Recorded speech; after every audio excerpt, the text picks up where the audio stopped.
It is very important for developing countries such as Tanzania to have a cheap and very efficient energy source.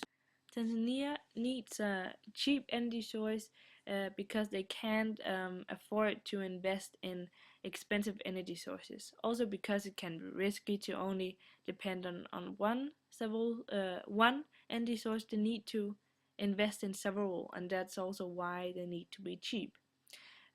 It is risky because um, you can't depend on one energy source if something goes wrong, or if you look at solar panels, they only produce energy in the daytime because the sun only shines in the daytime, of course. So it's good to have several various energy sources. Tanzania needs an energy source that is good for their economy and their environment. Um, they have a wild animal life to protect. But they also have things that is crucial to take in consideration when you when you need to find an energy source that is suitable for the country. For example, they have great agriculture, they have a lot of sunlight, they have a very big coastline to take into consideration. Biogas is an energy source that I think would be very suitable for Tanzania. Agriculture is a very big labor force in Tanzania. 90% of the labor force are farmers, so therefore I think it's suitable.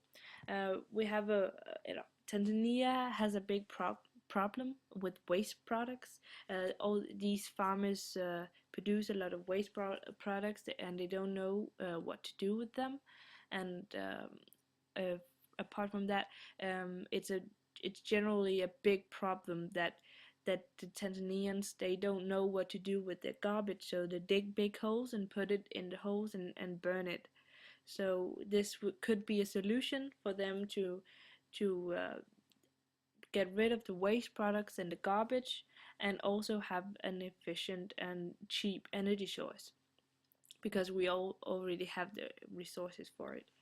Um, and other than that, it kind of helps the farmers, because when they bring the waste products, when they bring the fertilizer to a biogas plant, they get the fertilizers back degassed, which is very good for the environment. But also the degassed biogas fertilizer has a nitrogen that is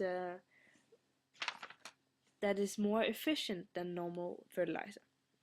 Um, but I mentioned that the farmers bring the their fertilizer to a plant, but it has become much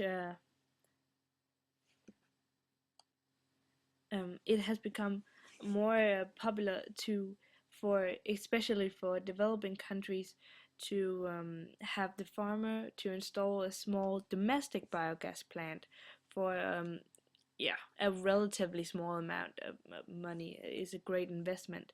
um, and so he has it at home, his own little biogas plant, and it is especially popular in the tropical and tropical climates, because it works best at 36 degrees Celsius. So therefore, I think this energy source would be very suitable for Tanzania. Another energy source very suitable for Tanzania is the solar panels. Um, Tanzania has a great deal of sunlight. There is approximately 250 hours every month, most months of the year. So this is a very it's an energy source where the resources are there just to use. Um, of course, these requirements that there has to be some solar panels you have to have, and that they are very expensive, but it's an investment with a positive outcome. If you think of that, solar panels can last at least 25 years. Um, there is it is a positive outcome that will be of this project. Of course, this is very expensive for a developing country as Tanzania, but if it comes to success, then the Tanzania could copy how the solar panels are made, and instead of import the solar panels, then they can decide to make them themselves at fabrics at factories in Tanzania, and this could hence reduce also the unemployment rate, and it would be very good for Tanzania's development. So the conclusion must be that there need to be several various energy sources. The sun only shines at day, so but it's very green and efficient, and the biogas is good and cheap for the current conditions of Tanzania. So can to put those together could be a very good solution for finding an energy source for Tanzania.